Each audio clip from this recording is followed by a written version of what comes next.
Our patented Aura stone has several edges: the small U edge, the wavy edge, which is ideal for smoothing fascia, the comb edge, which is perfect for surface repair, and a smooth rounded edge, which is great for deep muscle massage. The small U edge is perfect for the lower arm and also the lower leg. Any edge of the tool that feels good for you can be used. You can always tell where the fascia is stuck because it's hard to pull the skin away from the muscle. For me, this is true in the upper arm, so I'm going to opt for the wavy edge in this area. I'm going to do several passes over this area with firm pressure, and I'm also going to hold the tool at about a 45-degree angle. Just be aware that when you use firm pressure, this can cause a bruise.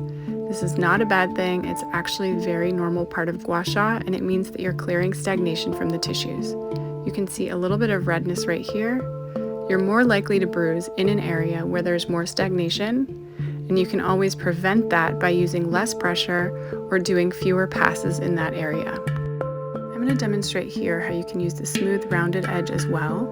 It's really great to experiment with all of the different edges on your body because you can really use the edge that feels best for you. And then moving towards the comb edge, you'll notice that it's a little bit more invigorating, and it's great for increasing microcirculation more on the surface of the skin because it has those little teeth. And then you can always smooth it out with any of the other edges that you like. I'm also going to demonstrate a different way to use this wavy edge, which is going back and forth perpendicular to the skin over any area where you're trying to break up any adhesions, any fascia, any places where your body is stuck. I'm really demonstrating this area on my body because it's an area that I notice I carry a lot of tension. I forgot to mention the magic of the pointed tip. If you have a dimple or an area in your body that needs some extra attention, press the rounded tip into your skin and wiggle it back and forth, and you'll feel that it might move over some ropey bands or some really tight muscles and then smooth it out. So this is a good way to address a pointed area that can use some release and then also let it go. So this is kind of the basic technique of the different ways you can use your Gua Sha stone.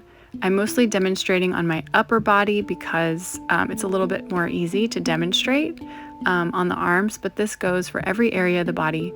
So as we're moving through this 21-day challenge, you're going to see focused attention to every specific part of the body.